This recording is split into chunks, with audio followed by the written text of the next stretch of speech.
Hello students, this is Sakshi Rajput and आज हम discuss करने वाले हैं एक मोस्ट इम्पॉर्टेंट टेस्ट के बारे में, मींस ब्लड टेस्ट के बारे में, जिसे बोलते हैं सीबीसी।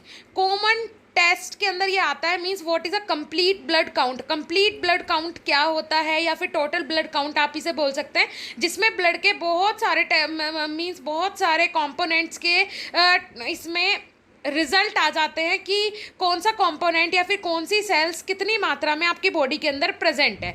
ओके, तो चलिए स्टार्ट करते हैं। देखिए यहाँ पे ये है common test is what is a complete blood count, जिसे आप सीबीसी मेजर्स भी बोल सकते हैं। तो फर्स्ट इसमें red blood cells. Red blood cell कितना होना चाहिए? नॉर्मल मैन के अंदर 5 to 6 मिलियन सेल्स होनी चाहिए। उसके बाद वुमेन्स के अंदर 4 to 5 मिलियन सेल्स प्रेजेंट होनी चाहिए। देन आ जाते हैं what abnormal numbers mean.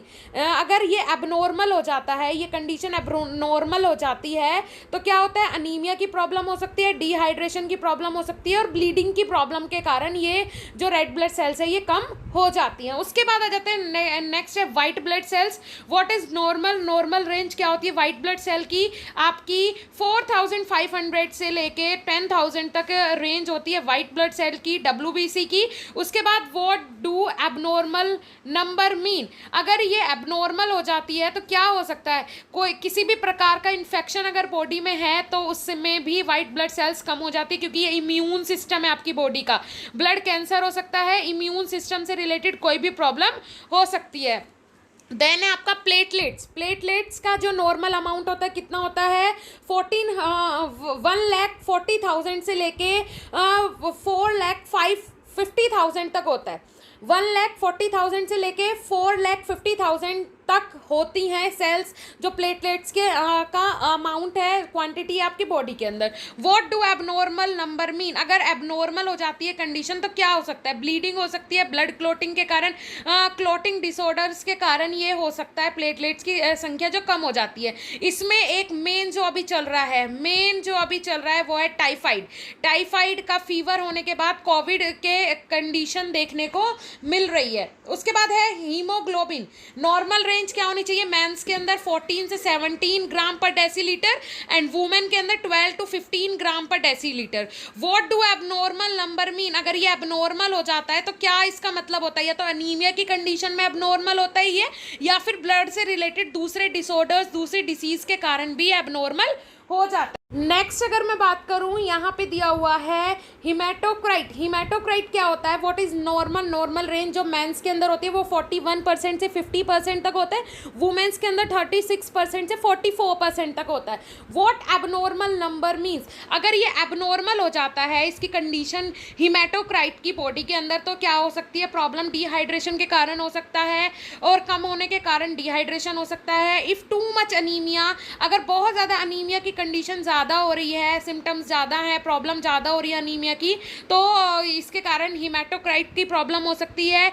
If two little blood, और क्या हो सकता है? मतलब ब्लड का अमाउंट अगर बॉडी के अंदर कम हो गया है तब भी हो सकता है। Bone marrow disorder, bone marrow में अगर कोई डिसऑर्डर हो रहा है, कोई बीमारी हो रही है, उसके कारण भी हो सकता है। उसके बाद आ जाता है मीन कॉर्प्यूस्कुलर वॉल्यूम, MCV जिसे बोलते हैं। What's normal?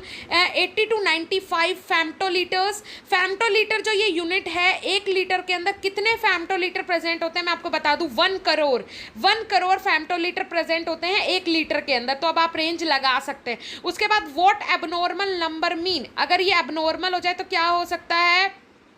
अनीमिया हो सकता है, या फिर थैलेसीमिया की प्रॉब्लम हो सकती है। अब हिमेटोक्राइट क्या होता है और मीन कॉर्प्यूस्कुलर वॉल्यूम MCV क्या होता है ये देख लेते हैं। तो सबसे पहले हिमेटोक्राइट क्या होता है, डेफिनेशन PCV, जिसे हिमेटोक्राइट को आप पैक्ड सेल वॉल्यूम भी बोल सकते हैं। PCV is a volume of RCB in relation to that the whole blood. देखिए RCB की वॉल्यूम कितनी है पूरे ब्लड के अंदर, पूरा वॉल्यूम जो काउंट करता है RCB का, मैनेज करता है, वो बोलते हैं आप पैक्ड सेल वॉल्यूम, मतलब हिमेटोक्राइट। उसके बाद haematocrit literally means blood separation. Blood separation में भी हिमेटोक्राइट यूज होता है। Then it expressed as the volume of red blood cell as per litre of whole blood. वह जो आपकी रेड ब्लड सेल की जो वॉल्यूम है उसे ये डिफाइन करता है 1 लीटर के according. Then it may be also express as percentage, इसीलिए ये किस में एक्सप्रेस किया जाता है, परसेंटेज में एक्सप्रेस किया जाता है। नेक्स्ट आपका अगर हेमेटोक्राइट का लेवल बॉडी के अंदर कम हो जाता है, ब्लड के अंदर कम हो जाता है, तो क्या क्या प्रॉब्लम हो सकती है। लो हीमोग्लोबिन लेवल्स ड्यू टू, अगर हीमोग्लोबिन का लेवल कम हो जाता है, हीमेटोक्राइट मतलब हीमोग्लोबिन का ही एक पार्ट है, तो क्या क्या हो सकता है, अनीमिया हो सकता है, हीमोलाइसिस हो सकता है, न्यूट्रिशनल डेफिशिएंसीज हो सकती है, ब्लीडिंग हो सकती है, प्रेगनेंसी के टाइम भी ये कम हो जाता है। ये सारी कंडीशंस हो सकती हैं। उसके बाद मीन कॉर्प्यूस्यूलर वॉल्यूम, एमसीवी क्या होता है, it is defined as the average volume of red cell, red blood cell की एवरेज वॉल्यूम को डिफाइन करता है, दोनों ही ये हीमोग्लोबिन से रिलेटेड है। It provide information on red cell, अब ये क्या इंफॉर्मेशन प्रोवाइड करवाता है रेड ब्लड सेल के साइज की, कि उसका साइज क्या है, शेप क्या है, ठीक है या एबनॉर्मल तो नहीं है, ये सारी चीजें। इट इज मेजर इन फेम्टोलीटर्स, ये भी जो मेजर किया जाता है किसमें किया जाता है, फेम्टोलीटर्स में एमसीवी को मेजर किया जाता है। ओके तो ये हो गया कंप्लीट आपका टोटल सीबीसी। होप सो आपको पूरा समझ में आ गया होगा।